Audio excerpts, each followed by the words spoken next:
మనం చూస్తూ ఉన్నాం.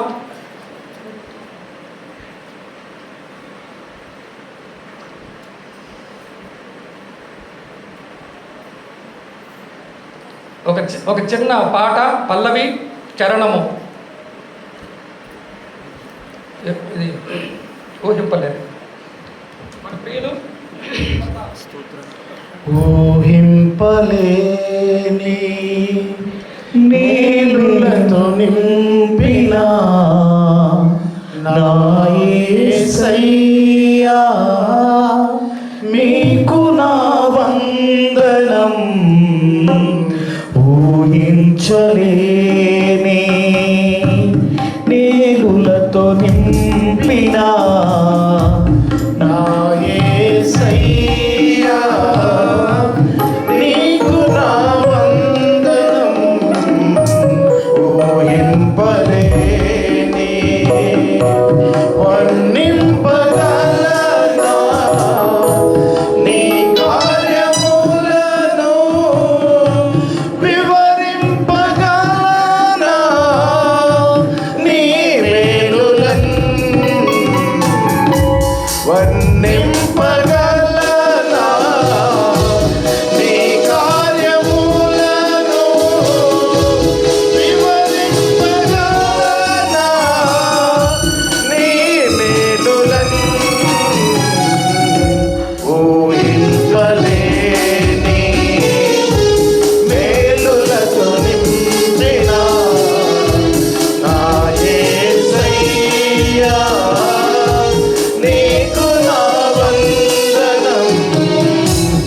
ఊహించలేని. మంచిది. మరి మీ స్థానాలకి మీరు వెళ్ళవలసిందిగా కోరుతూ ఉన్నాను. ఈ అవకాశం ఇచ్చినటువంటి అధ్యక్షుల వారికి నా ప్రత్యేకమైనటువంటి వందనాలు తెలియజేస్తూ సమయాన్ని వారికి అప్పగిస్తూ ఉన్నాను. కూర్చోండి. మంచిది, చక్కని ఇంట్రొడక్షను. జయరాం అంకుల్ గారి ఫ్యామిలీ గురించి ఇచ్చారు. వాస్తవంగా జయరాం అంకుల్ గారికి నేను ఆత్మీయ కుమారుణ్ణి. ఆ భాగ్యము దేవుడు నాకు ఇచ్చాడు.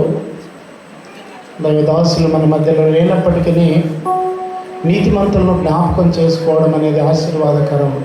అటు చక్కని భాగ్యాన్ని, అటు చక్కని కుటుంబాన్ని దేవుడు ఏర్పాటు చేసి, మరి కిషన్ బాగులో సంఘాన్ని ఏర్పాటు చేసి, అదే సమయంలో బుద్ధివేల్లో గ్రీన్ సిటీలో కూడా ఒక సంఘాన్ని ఏర్పాటు చేసి అది కొనసాగించడానికి దేవుడు కృప చూపినందుకు దేవునికి వందనాలు.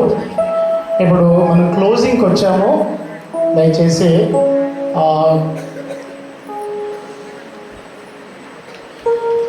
క్లోజింగ్ ప్రేయర్కు ముందు ఫెలిసిటేషన్ ప్రోగ్రాం పెట్టాడు అమ్మాయి తండ్రి డేవిడ్ గారు. దయచేసి ముందుకు వచ్చినట్లయితే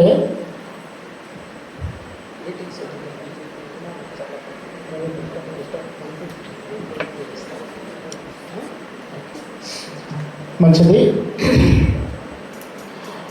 రెవరెండ్ మోజెస్ గారు, ఎన్ ప్రభుదాస్ గారు, అలాగే రమేష్ పాల్ గారు, కేజీఆర్ గారులకు డేవిడ్ గారు ముందుకు వచ్చి ఫెలిసిటేషన్ చేయాలని మనం చేస్తూ ఉన్నాను. దాని తర్వాత మనకు గ్రీటింగ్స్ తెలియచేయడానికి